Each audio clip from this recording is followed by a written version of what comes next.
नमस्कार शेतकरी मित्रांनो, कळी निघते पण टिकत नाही किंवा कळी निघण्यासाठी अडचण येत आहे किंवा मादी कळीऐवजी नर कळीचं प्रमाण जास्त आहे. अशा जर समस्या तुम्हाला सध्या येत असतील तर नक्कीच आजचा व्हिडिओ तुमच्या फायदेशीर ठरू शकतो.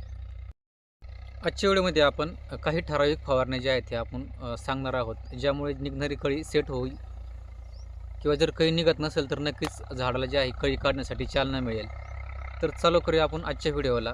जो मेन मुद्दा आपला आहे त्यासाठी आपल्याला कुठले स्प्रे घेतले पाहिजे. त्याच्यामध्ये आपल्याला सर्वप्रथम जो पहिला स्प्रे घ्यायचा आहे तो म्हणजे पोटॅशियम मॉलिब्डेट, जे काय आणि याच्यासोबत आपल्याला घ्यायचं आहे 04932. त्याचं प्रमाण जर सांगायचं ठरलं तर पोटॅशियम मॉलिब्डेट 200 लिटर पाण्यासाठी आपल्याला 50 ग्रॅम वापरायचं आहे. आणि त्यानंतर आपल्याला जे 04932 घ्यायचं आहे ते आपल्याला 200 लिटर पाण्यासाठी 1 kg वापरायचं आहे. किंवा याच्या ठिकाणी तुमच्याकडे जर बोराटेक एमओ जर मिळत असेल तर तुम्ही बोराटेक एमओ जे आहे ते 200 लिटर पाण्यासाठी 250 ml घेऊ शकता आणि 04932 त्यासोबत 1 kg घेऊ शकता. 4 दिवस सोडून आपला पुढची फवारणी जी घ्यायची आहे ती म्हणजे राजनंदिनी. त्यासोबत राजनंदिनी जे घ्यायचं आहे आपल्याला 400 ml 200 लिटर पाण्यासाठी. बड बिल्डर जे घ्यायचं आहे आपल्याला 500 ग्रॅम 200 लिटर पाण्यासाठी. आणि त्यामध्ये आपल्याला घ्यायचं आहे 6BA 2 ग्रॅम 200 लिटर पाण्यासाठी.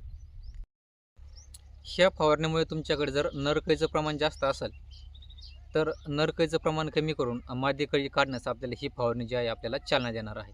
त्यानंतर आपल्याला 4 दिवस सोडून जी आहे पुढची फवारणी जी घ्यायची आहे ती आहे चिलेटेड मायक्रोन्यूटन 200 ग्रॅम 200 लिटर पाण्यासाठी. किंवा तुम्ही याच्या जागी वेगळी फवारणी घेऊ शकता, ती म्हणजे कौसामॅक्स तुम्ही घेऊ शकता 400 ml 200 लिटर पाण्यासाठी. त्यासोबत डेली ग्रो घेऊ शकता तुम्ही 100 ml 200 लिटर पाण्यासाठी. ही फवारणी तुम्हाला कळीचा स्ट्रोक मोठा करण्यासाठी, झाडावर कळी टिकून ठेवण्यासाठी आणि अधिकाधिक कळी काढण्यासाठी मदत करणार आहे. यानंतर जी पुढची फवारणी आहे ती तुम्हाला घ्यायची आहे 4 दिवस सोडून पुन्हा एक. तिच्यामध्ये तुम्हाला घ्यायचं आहे गोदरेज डबल 200 ml 200 लिटर पाण्यासाठी, विपुल बूस्टर 400 ml 200 लिटर पाण्यासाठी. आणि याच्यासोबत घ्यायचं आहे तुम्हाला बोरान 250 ग्रॅम 200 लिटर पाण्यासाठी. असं तिन्हीचं कॉम्बिनेशनमध्ये एक तुम्हाला स्प्रे घ्यायचा आहे. ज्याच्यामध्ये जे काही आपण विपुल बूस्टर दिलेला आहे. तर मित्रांनो, सध्या सूर्यप्रकाश जो आहे आपल्याला खूप कमी भेटत आहे, ढगाळ वातावरण जास्त मिळत आहे. सूर्याचे जे किरण आपल्या फ्लावरपर्यंत यायला पाहिजे किंवा झाडापर्यंत यायला पाहिजे, त्याचं येण्याचं प्रमाण हे ढगाळ वातावरणामुळं खूपच कमी आहे. आणि अशा वातावरणात हे विपुल बूस्टर खूप चांगलं काम करतं. कमी सूर्यप्रकाशामध्ये ही झाडाला जे आहे अन्न तयार करून देण्यासाठी जास्त मदत करतं. त्यामुळे ही फवारणी तुम्ही चुकू नका. ही फवारणी खूप जबरदस्त आहे. यामध्ये जे काही आपण गोदरेज डबल वापरलेला आहे, तर गोदरेज डबलमुळे तुमचे जे काही कळीचा स्ट्रोक आहे तो लांब होणार आहे. त्यामधली जी काही पोलन ट्यूब आहे ही स्ट्रॉंग होणार आहे, लंबी होणार आहे. आणि तुमची जी कळी गळण्याची जी समस्या आहे, जी कळी ड्रॉप होत आहे, ती कळी ड्रॉपिंगची जी मेन समस्या आहे, तुमचा जो देठ आहे जो कमजोर झालेला आहे, तो देठ मजबूत करण्याचं काम हे गोदरेज डबल करणार आहे. आणि बोरान जे आहे जास्तीत जास्त परागकणाची निर्मिती करणार आहे. त्यामुळे थोडी जरी माशी आतमध्ये बसली किंवा कळीत घुसली ती झटपट आपल्याला त्याची शेटिंग भेटणार आहे. तर याच्यानंतर जो पुढचा मुद्दा जो आहे तो आपला आहे ड्रिपने काय दिलं पाहिजे. तर ड्रिपने आपल्याला जे आहे, आता जर खराब वातावरण आहे, आपण जास्त पाणी काय सोडू शकत नाही, पण आपल्याला जेवढं पॉसिबल होईल तेवढं आपल्याला खतं पण देण्याचा प्रयत्न करायचा आहे. तर त्यामध्ये सर्वप्रथम जे आहे आपल्याला 04247 द्यायचं आहे 2 kg 1 एकरसाठी. त्याच्या पुढच्या नेक्स्ट जे पाणी आपण देणार आहोत त्यामध्ये आपल्याला मायक्रोन्यूट्रन द्यायचे आहे चिलेटेड मायक्रोन्यूट्रन 2 kg 1 एकरसाठी. किंवा इथे तुमच्याकडे जर आवेना असेल तर तुम्ही आवेनाही वापरू शकता. त्याच्या पुढच्या पाण्याला जे आहे आपल्याला द्यायचं आहे calcium, chelated calcium 500 gram plus boron 500 gram 1 एकरसाठी. आणि त्याच्या पुढच्या पाण्याला जे आहे आपल्याला जसं आपल्याला ज्यावेळेस पॉसिबल होईल पाणी देणं त्यावेळेस आपल्याला ही खते जी आहेत आपल्याला अधूनमधून जी आहे ती सोडायची आहे. त्याच्या पुढच्या पाण्याला आपल्याला जमिनीमधून झिंक, चिलेटेड झिंक किंवा जे इड्डा झिंक आपण ज्याला म्हणतो, हे तुम्हाला द्यायचे आहे 500 ग्रॅम 1 एकरसाठी.